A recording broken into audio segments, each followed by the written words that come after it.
You're listening to Music Tectonics.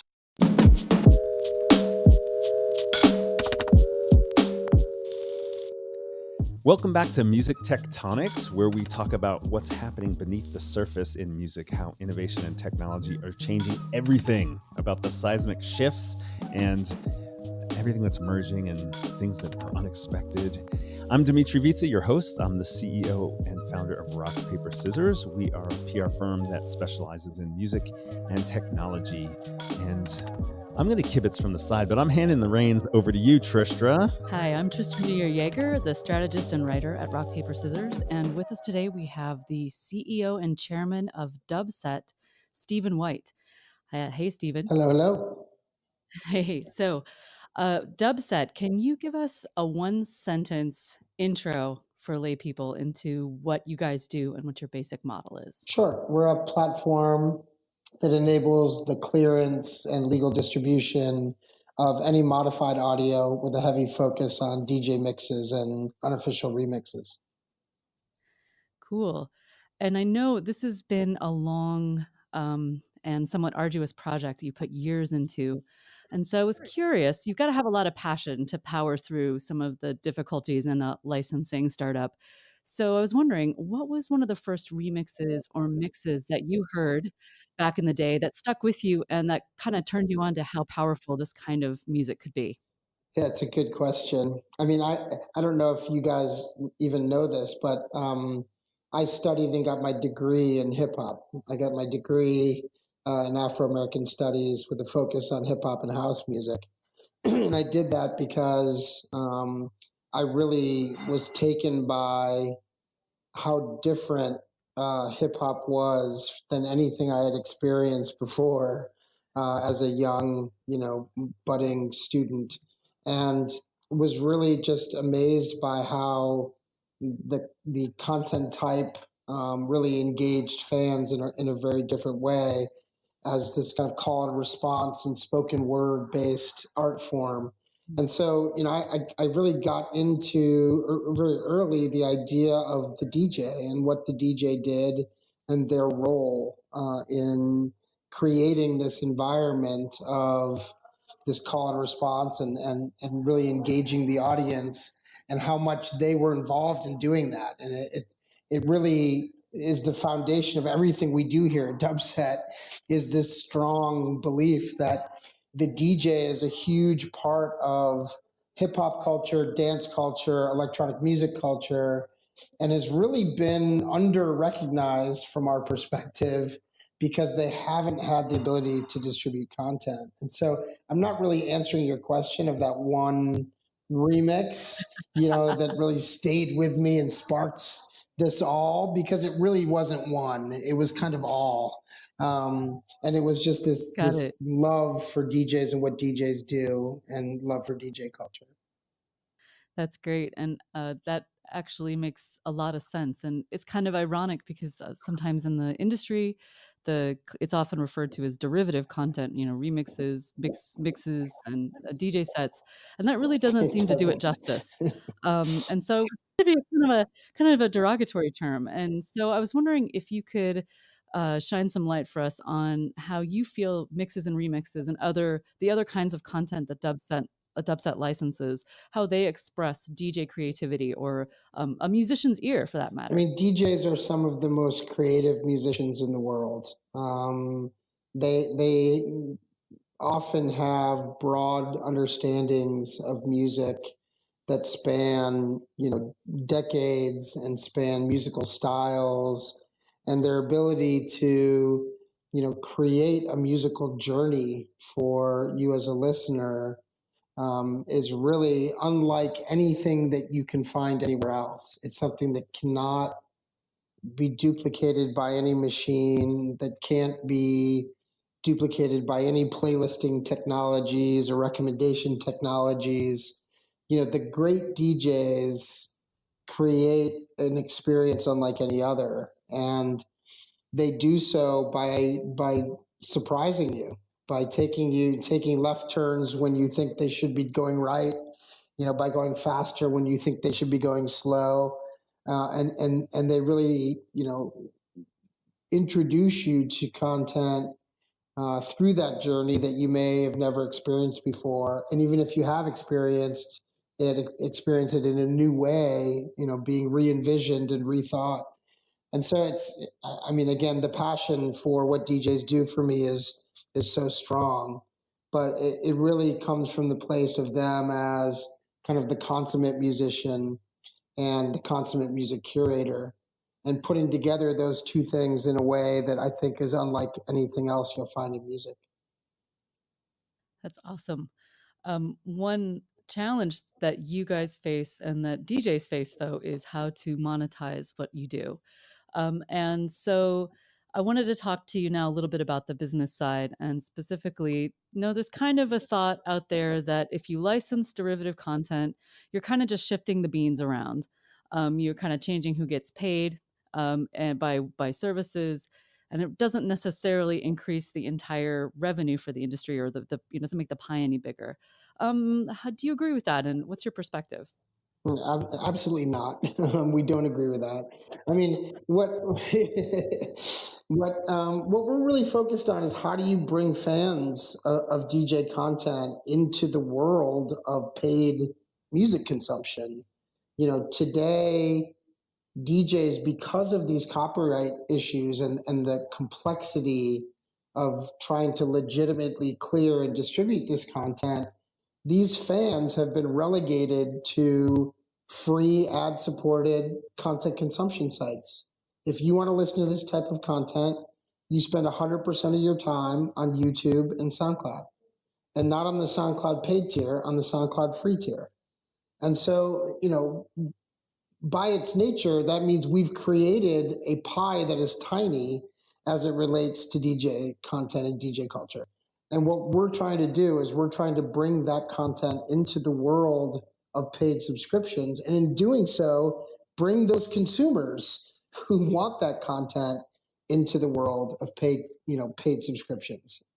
If you're a fan of this content, there's no reason for you to subscribe to these services today. Your content's not there. And so we have to create better experiences in the paid subscription world for fans of this content, so that we can go from the 150 million subscribers today of paid services to 750 million to a billion, to get close to what television has done, by making broad sets of content available and not limiting people to just the content that the labels or the services think you want to hear. Give you access to all the content that exists so you can consume it however you want to consume it. And so we fundamentally believe we are making the pie bigger by bringing 650 million consumers who are being underserved into the world of paid subscriptions. How big monetarily, if you like to present a guesstimate to this for that, how big is the pie in monetary terms, do you think? We estimate it to be $1 to $3 billion a year in potential revenue. You're talking about 650 million consumers. The world of DJ content is massive. There are, by our estimates, 55 million DJs worldwide, 5 million professional DJs, 50 million amateur DJs. They create on average, 2 mixes a month. That's 24 mixes a year across those 55 million DJs. If you look at the makeup of a mix, the average mix is 60 minutes long. That's the equivalent of 14 songs. So you start to do some math on that. The DJ community creates 18 billion songs worth of content every year. The entire history of recorded music and distribution right now is 60 million songs. So you're talking about 300 times the entire history of recorded music that's created every year by DJs. Clearly not all of that content, deserves to be distributed. Even if it was distributed, not all of it is going to be consumed. But even small fractions of this is, billions of dollars of incremental revenue for the industry. That's pretty impressive. There's a lot of changes going on the macro level in the music industry and sort of in the copyright and content worlds writ large. So as you guys have really been able to get some traction with major label deals, with software and audio platform deals like with Serato, with SoundCloud, and those seem to have come in pretty quick succession in the last few years. I was wondering if there was any particular change or trend you could point to that you feel has really worked in your favor, besides just the incredible amount of content and underserved market. Have there been changes in the business that you've been thinking about that have really, helped you a lot as you've tried to secure these partnerships? Yeah, well, there's been a few tectonic shifts to stay on brand here. I think the first one for us was the Sony agreement and the Sony license. And we give, huge kudos to Dennis Cooker and his team over at Sony for being the first major label to take the step off the ledge with us and to, give us the opportunity to show Sony what we could do by putting their catalog, trusting us to be shepherds of their catalog with DJs. That allowed us to start to deliver some very meaningful content into market. And it allowed us to really show our distribution partners, Apple, Spotify, Tidal, et cetera, that there was the ability to really clear and distribute some real content. And once that happened, that really is what enabled the next tectonic shift. And that next tectonic shift was Apple, embracing mixed content and creating a space for it inside of Apple Music. Many people may not know this if you're not an Apple Music user, but Apple has created now a full genre that is all DJ mixes and live sets. It's the first genre they've added to their service in quite some time. And it's a really meaningful step forward for DJs and DJ culture that, the number one music service in the US and the number two music service in the world has now dedicated a space, and given real estate to DJ content in a way that's never happened before. And again, big kudos to Oliver Schuster and the team over at Apple that's been hugely, hugely supportive of Dubset and very helpful in moving forward the mission that we're on. Those two things really have been the kind of two giant steps forward in helping to convince the rest of the label and publisher partners that we have that this is real, that we have real technology that can solve these problems, that they can trust us with their content, and it's not going to result in millions of crappy pieces of content, UGC content being uploaded that doesn't really do justice to their content catalogs and that concerns their artists. And then on the service side and for the consumer, given this stuff real focus and space, it's hugely important to help people find this content, understand what it is, and start to realize that it is really uniquely different than listening to a playlist or listening to an album or listening to a single record. The DJ experience, listening to a DJ mix is, buckle up, sit back, put on your headphones and be ready for an hour-long, musical journey that is just amazing and awesome. And you can do that while you're working out, while you're running, while you're in the car, while you're at home, wherever you are that you want to take that journey. It really is a very different experience where, a DJ is going to play things for you in a way that you've never heard before. It's interesting because in a way, the whole playlisting phenomenon has sort of extracted the personality element of music curation from the listener experience. Whereas when it's a DJ, that personality is still in there. It's still inserted into that experience, and people follow DJs. They're looking for mixes by specific DJs. And it's interesting how what Dubset's creating could help the streaming listener get back to that sense of curation as opposed to a little bit more of a stiff kind of sequence of tracks. Yeah, it is really interesting because, listen, the algorithmic stuff has been amazing. And I think things like, the Spotify playlisting approach, I listen to my new music Friday, playlist every Friday.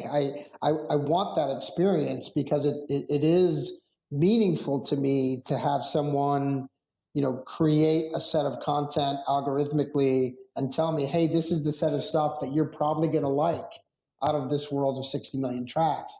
But it is entirely a different experience than listening to a DJ mix.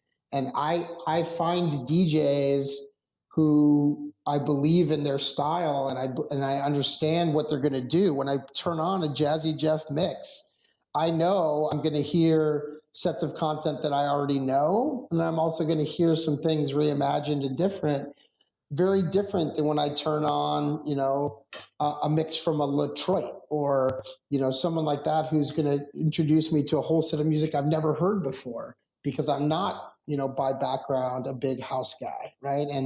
And so you can tap into personalities in a way that you really can't with the algorithms. The algorithms, are always going to be a bit cold from that perspective and just give you, these lists that, some of it may work, some of it may not, but you don't really get any personality coming through it. The DJ, you're always going to get a sense of personality. These DJs, their personality comes through, their style comes through everything that they do. That's really an important point, and it segues really well into the question that I've been wanting to ask you actually this whole time, which is a little bit speculative. So thinking forward, the next 3 to 4 or 5 years, maybe 10 years, how is mixed music going to change? What's the future look like, and what new opportunities might exist for DJs, and what new interesting use cases, new places, new styles might be available for listeners? Yeah, well, there's a lot happening on that front. I think one of the things that's most exciting in the DJ world is some of the advances with DJ equipment and some of the things that folks like Rain are doing and others to remove, your need to use, a traditional turntable, removing the needle so that, you remove, for scratching DJs, you remove that whole apparatus from having to worry about if your needle is going to skip or if you hit the arm of the needle in the turntable as you're scratching.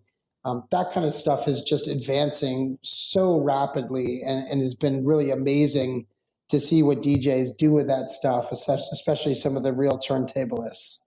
The software has continued to just improve and get better and better and better.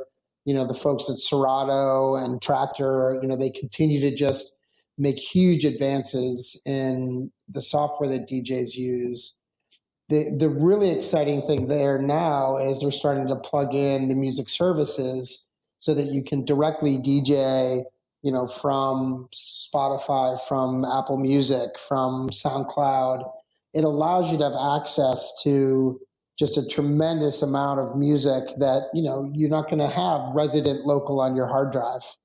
And it just, unshackles the DJ even more to be able to use much larger sets of content than they've ever been able to use before.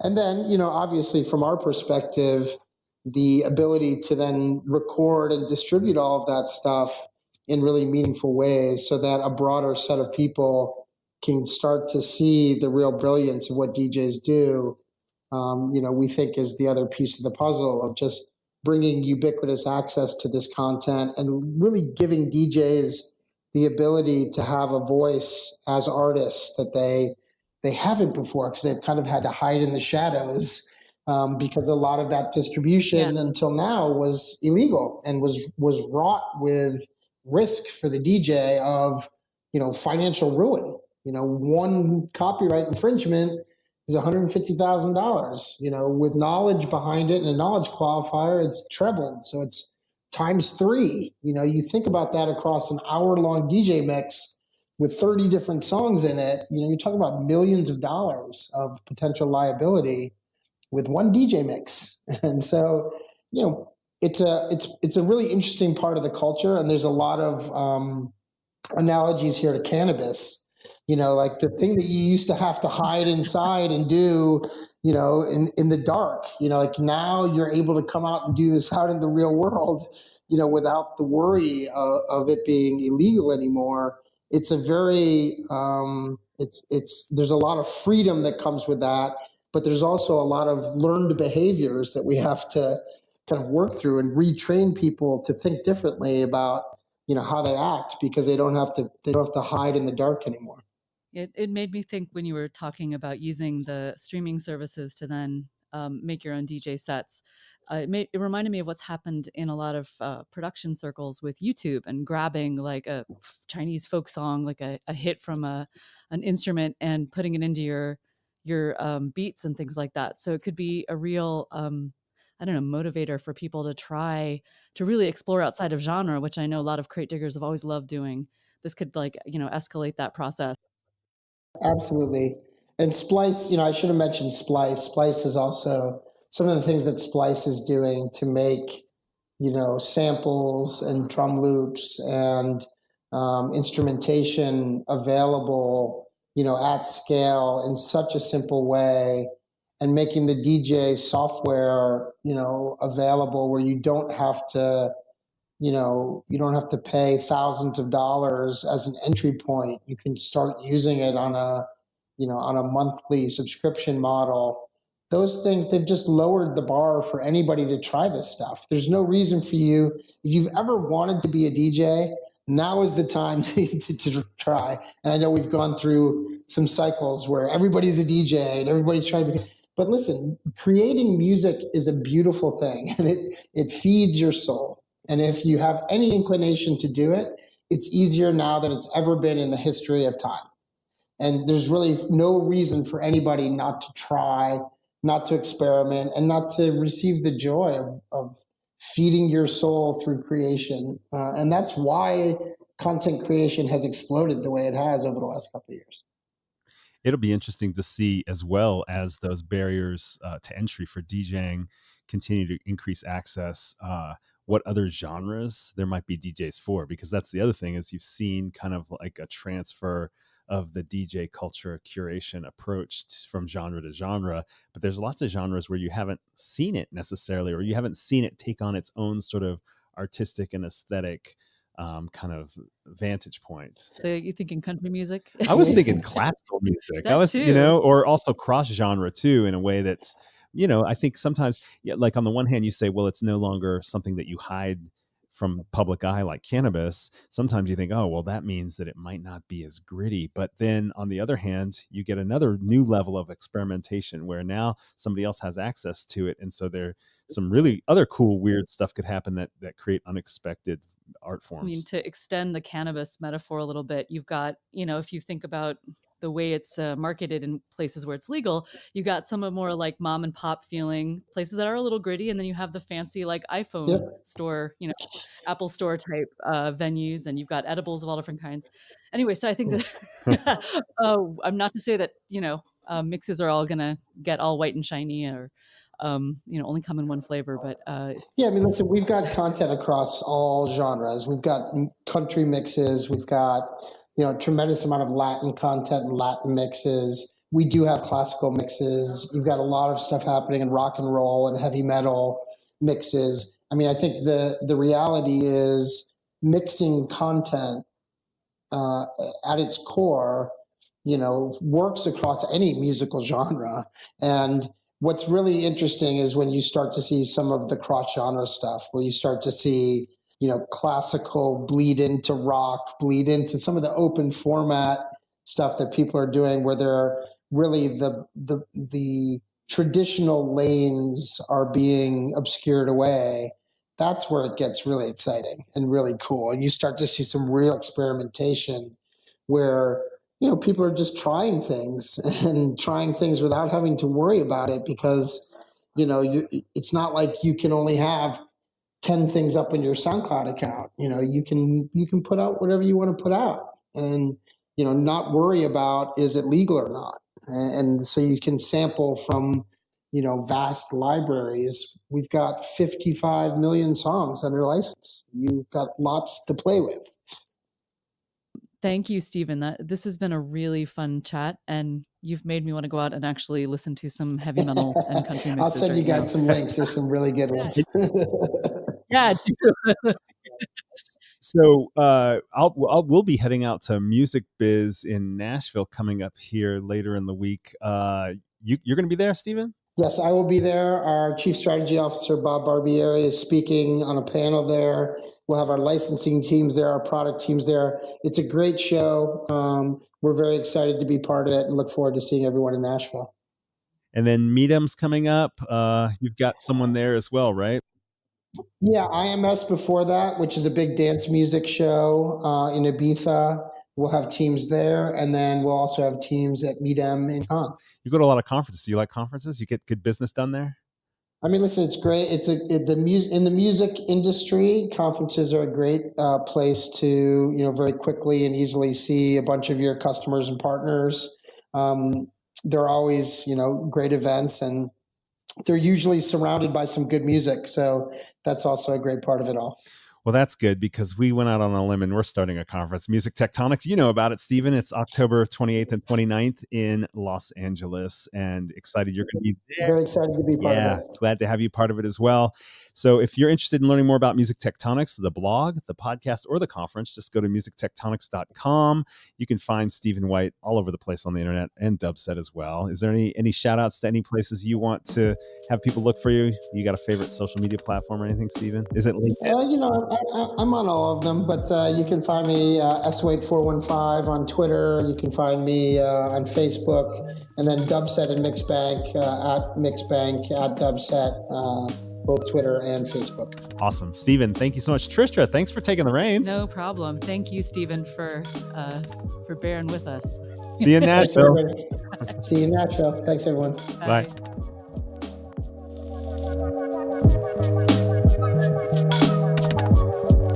You're listening to Music Tectonics.